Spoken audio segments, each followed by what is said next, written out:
ذاتی خرچ بیت المال سے دیتے تھے، اللہ کو اس بات پسند نہیں تھی کہ حاکم حکومت کرے، یعنی رعایا کی خدمت کرے اور رعایا کے مال میں سے اپنے ذات کو خرچ کرے۔ اس کا کوئی تصور ہی نہیں تھا، اس کا کوئی تصور ہی نہیں تھا کہ حاکم رعایا کے مال سے اپنے ذات کو خرچ کرے۔ جو حکومتیں کرتے تھے آخرت کے لیے وہ ڈرتے تھے کہ آخرت ضائع ہو جائے گی، اس لیے رعایا کے مال سے کوئی فائدہ نہ اٹھانا کہ آخرت ضائع ہو جائے گی۔ اسی لیے داؤد علیہ السلام کہتے تو تھے خرچ بیت المال سے اور 4000 درہم لیتے تھے، لیکن اللہ کو یہ بات پسند نہیں تھی۔ اللہ تعالیٰ نے داؤد علیہ السلام کے تو ان کا معمول یہ تھا کہ وہ رات میں بہر سے پھرتے تھے اور پوچھتے تھے لوگوں سے کہ ہمارا بادشاہ جو ہے داؤد جی کے ساتھ ہے، تاکہ لوگ ہمارا حال بتاویں۔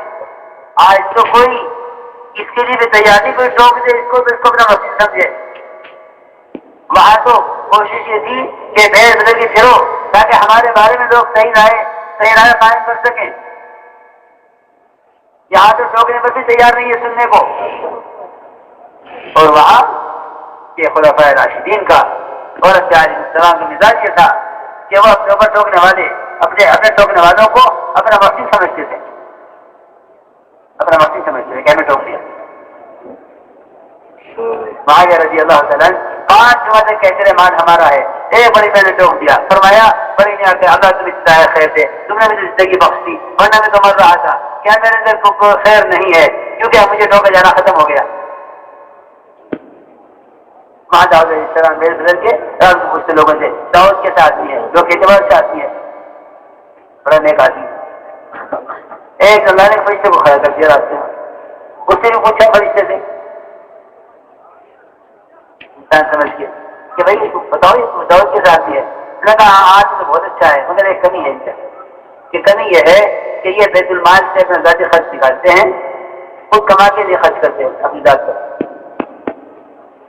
اسی وقت یہ کر لیا کہ بیت المال سے خرچ نہیں لیا، ایسے ہوتے تھے حاکم۔ چنانچہ وہاں سے کر جائے بیت المال سے نہیں لینا، کیا کرے؟ تو اللہ تعالیٰ نے کام دیا کرنے کے لیے اور سب سے مشکل کام کہ جنگ میں پہننے والی زرہ بناؤ، جنگ کی زرہ تیار کرو، ایک کڑی زرہ برابر کی بناؤ اور زرہ کھلی بناؤ، اور سہولت کیا کی میں یہ تقلّہ یجعل له من امره یسرا کہ لوہے کو اس کے لیے گوندے ہوئے آٹے کی طرح نرم کر دیا، جب تک ایک کڑی تیار نہیں ہو جاتی وہ نرم رہتی ہے آٹے کی طرح، گوندے ہوئے آٹے کی طرح۔ ایک بات یہ ہے کہ ہم تقوی اختیار کرنے والے کی پچھلی ساری معاف کر دیں گے اور اگلی زندگی میں اس کے عمل کے اجر کو بڑھا دیں گے۔ تو یہ اتق اللہ یکفر عن سیئاته ویعظم له اجرا۔ تو میں اکثر آج میرے دوست عزیزوں کہ سب سے پہلے تقوی لاؤ کمائیوں میں، کیونکہ زنا کرنے والا، چوری کرنے والا، جھوٹ بولنے والا، شراب پینے والا، کسی کو اللہ نے نہیں فرمایا کہ یہ اللہ کے رسول سے جنگ کرنے والا ہے سوائے سود کھانے والے۔ یہ فرمایا کہ اگر رسول سے باز نہیں آتے تو یہ اللہ کے رسول سے اعلان جنگ کیے ہوئے۔ اسے میرے دوستوں معاملات کو حکم پر لاؤ، پھر دیکھو برکتیں، کہ معاملات کو حکم پر لاؤ۔